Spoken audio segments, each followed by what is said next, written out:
बनाने की तो हम सब जानते हैं कि लीला है कि प्रभु श्री राम ने एक सेतु बनाया लंका तक पहुँचना, लेकिन ध्वस्त भी स्वयं ही किया। इसके विषय में थोड़ा एक बार फिर से जाएंगे जी थोड़ा जी। विस्तार से। क्या है कि ये प्रसंग श्री प्रातः स्मरणीय श्री श्री सुदर्शन चक्र जी द्वारा रचित श्री रामचरित के उत्तरखंड से ही लिया गया है। उसमें ये स्पष्ट लिखा है कि जब विभीषण जी को ऐसा लगा तो प्रभु तो किसी को किसी भी तरह का कष्ट के बारे में तो सोच ही नहीं सकते, वो उनके सखा है, तो ऐसी संभावना ही क्यों रहे। और ये वो भी जानते हैं कि सृष्टि में कभी एक सी सोच नहीं हो सकती, तो उसकी वजह से उन्होंने अपने संकल्प से किया। और ऐसा भी आता है कि जब ध्वस्त हुआ तो सबके मनोभाव थोड़े से वैसे हो गए, क्योंकि हर व्यक्ति सोचता है कि देखिए इतनी बड़ी एक व्यवस्था थी, उसको प्रभु ने मुस्कुरा के ध्वस्त कर दिया। आज भी व्यक्ति क्या चाहता, मेरा नाम, मेरा यश, मेरा वो। थोड़ा सा भी आप देखिए गली मोहल्ले में भी कुछ होता है, एक पत्थर हम ये सोचते हैं कि नेताजी का ऐसा लगा रहा है कि जन्म जन्मांतर वो सोचते हैं पत्थर रहे चाहे काम रहे या न रहे। तो जबकि वहाँ तो प्रभु ने ऐसा सेतु जो आज भी अकल्पनीय है, पहले अनेक बार चर्चा होगी, तो उस सेतु को भी ढहाने में एक बार नहीं सोचा।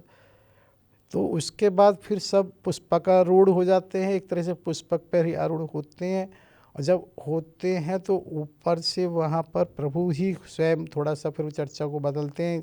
मन में आता है कि अभी एक तरह से किष्किंधा, वानरेंज की जो नगरी किष्किंधा है, अब हम वहाँ पर चल रहे हैं। क्योंकि क्या होता है कि जो हमने चर्चा करी सेतु के बाद और किष्किंधा तक, तो पहले भी जब वो वानर गए थे तो कुछ था ही नहीं।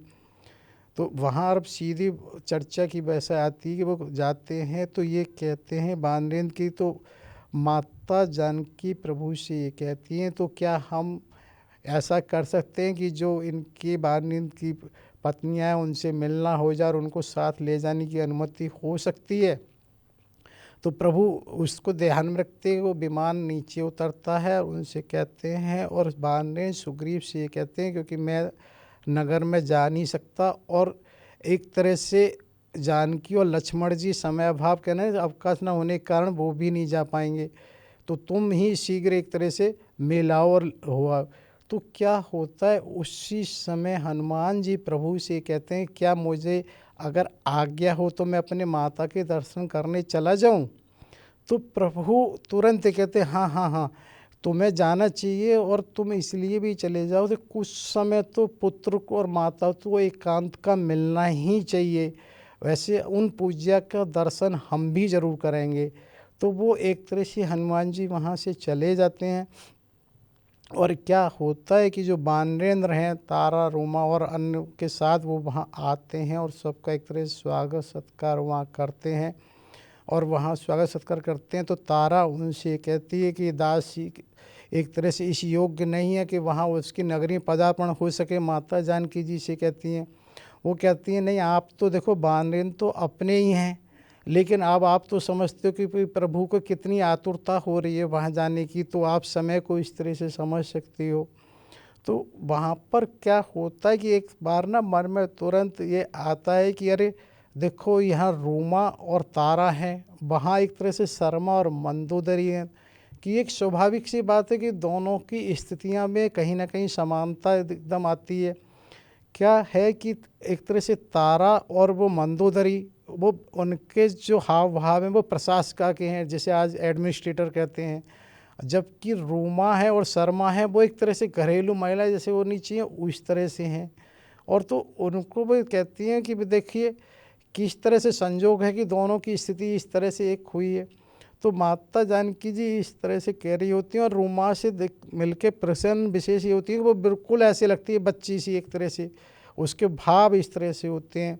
और ऐसा भी आता है कि तारा वहाँ कुछ मधु शक्कर एक तरह से कुछ उपहार स्वरूप वगैरह लाती हैं, तो प्रभु की स्वीकृति से उन्हें अपनाया भी जाता है। और वहाँ इस तरह से चर्चा रही होती है। और फिर वहाँ से जब चलने की बात आती है तो उस समय ये आता है क्योंकि एक तरह से वानरेंद्र, सुग्रीव और अंगद तो जा रहे हैं, तो तारा इसलिए नहीं जा सकती। तारा एक तरह से वहाँ की प्रशासक है, तारा को तो कार्यभार देखना है कि किसी भी राज्य की व्यवस्था के लिए, जैसे वर्तमान में भी होता है ना, गृह मंत्री और प्रधानमंत्री सब एक साथ नहीं कहीं जाएंगे, कहीं ना कहीं एक होने चाहिए कब स्थिति परिस्थिति में आवश्यकता हो। और वास्तव में तारा प्रशासकाएँ इतने समय से वो सब देख ही रही होती हैं, तो वहाँ तारा नहीं जाती हैं और उस समय रूमा और उसके साथ अन्य चीज़ें जाती हैं। इधर क्या है कि प्रभु को भी एक तरह से जल्दी है, तो वहाँ से फिर क्या होता है कि अब बार विमान को केवल सीधे अंजना शिखर पे उतरता है।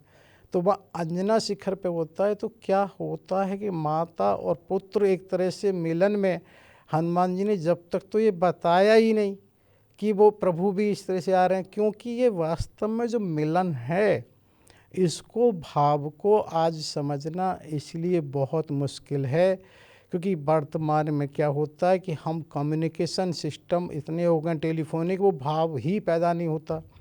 अगर 40-50 साल पुराने समय में जाएंगे तो समझ में आएगा कि किस तरह से आदमी मिलने का अर्थ क्या होता था। इस तरह से उसके भाव जागृत होते थे कि वास्तव में कुछ समय उसको नॉर्मल होने में लगता था, साधारण वो हो नहीं पाते थे भावों को। और तो और हमें स्मरण आ रहा है कि जब फ़ोन भी करते तो सबको एक दूसरे को ये प्रयास रहता था कि अपने भावों को नियंत्रण रखें सामने वाले को, क्योंकि सबका ये था कि उसे कष्ट ना हो, जिसे फ़ोन मिला रहा है उससे लगता है उसे कष्ट ना हो। तो इतने संयमन से अपने भावों को दबा दबा के बात की जाती थी। तो ये बात इसलिए कही जा रही है, वर्तमान में हम क्या करते हैं कि दिन भर की खबर एक दूसरे से ले लेते हैं, जब वर्षों से कोई खबर ही नहीं होती थी, सिर्फ एक तरह से आदमी की भावना ही भावनाएं होती थी। तो यहाँ प्रभु हनुमान जी और माता जो अंजना है, तो वो इस तरह से मेल में वो भूल ही गए कि कहीं कुछ हुआ। जब उन्होंने विमान की आवाज़ सुनी तब प्रभु ने, हनुमान जी ने उनको बताया कि प्रभु भी आपके दर्शनों के लिए आ रहे हैं। तो एकदम माता अंजना उसको तैयार हुई कि उन्हें कुछ तैयारी करनी होगी। तो कि क्या होता है, बड़ी प्रसन्न हुई, भाई तू वास्तव में मेरा पुत्र हुआ, मैं पुत्रवती हुई, तूने इस योग, क्योंकि प्रभु के दर्शन अगर किसी को मिल रहे हो तो ये कैसी अपरंपार हो, क्योंकि उससे भी मालूम है उन्हें कि बहुत प्रेम